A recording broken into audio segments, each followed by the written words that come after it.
Today, the legislative building, where we have this live look for you this morning. We'll get our first look at plans state lawmakers have to spend more than $30 billion in taxpayer money.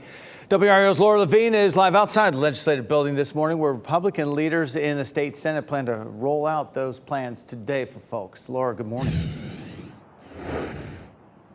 Jeff, good morning. And we know this comes as millions of dollars are on the line. And today, Senate lawmakers will have their say on how that money should be spent by releasing their budget later on. Now, this comes as this will likely be the first step in months of negotiations between the Senate House, Republican House and Senate leaders, and, of course, Democratic Governor Josh Stein.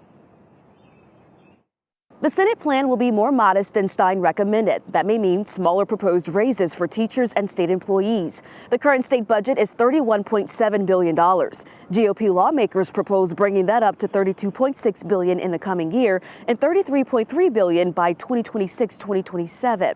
Stein has proposed a larger increase to nearly $34 billion, which would be paid for by keeping tax rates the same instead of continuing with tax cuts that Republicans favor, as well as by slashing the state's taxpayer-funded private school tuition vouchers. WRAL Capitol Bureau Chief Laura Leslie explains the key things to watch for in the Senate's proposal.